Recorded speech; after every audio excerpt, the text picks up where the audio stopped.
الرحمن الرحیم 13 رجب حضرت علی ابن ابی طالب علیہ السلام کی ولادت کا دن، بہت بڑی خوشی کا دن، تمام مومنین اور مومنات کو مبارکباد پیش کرتا۔ یہ اس ہستی کی آمد ہے کہ جس کو پروردگار نے اس قدر فضائل عطا کیے کہ اگر مقام عصمت میں دیکھا جائے تو معصوم من الخطا،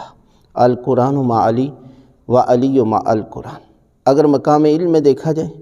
انا مدینۃ العلم و علی بابھا، اور مقام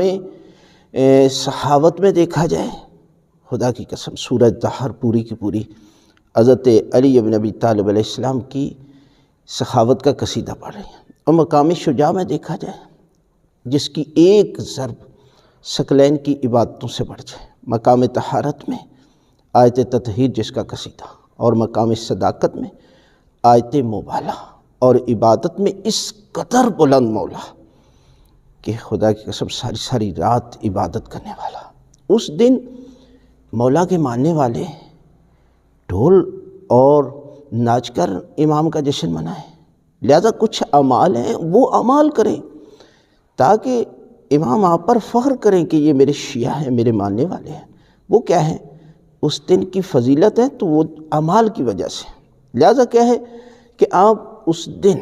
خوبصورت لباس، سفید لباس پہنیں، اور اس کے بعد مولا کا ذکر کریں، مومنین اور مومنات کو دعوت دیں، کھانے پر بلائیں، غریبوں کو کھانے کی دعوت دیں، اور مسکینوں کے لیے راشن تقسیم کریں، اور 2 رکعت نماز شکرانے کے طور پر جو ہے وہ آپ پڑھیں، 2 رکعت نماز حاجت پڑھ لیں۔ یعنی مطلب یہ ہے کہ پروردگار کا شکر ادا کریں کہ پروردگار نے ان پاک ہستیوں کی محبت ہمارے دلوں میں رکھی ہے کہ جس کی محبت کے بغیر کوئی انسان نہیں بن سکتا، مسلمان تو بعد کی بات ہے۔ لہٰذا اس دن جو ہے وہ آپ یہ اعمال بھی کریں، کثرت سے درود پاک استغفار کریں، اس لیے کہ یہ اسم اعظم ہے، اور حضرت امیر المومنین کی زیارت پڑھیں، نماز جعفر طیار پڑھیں۔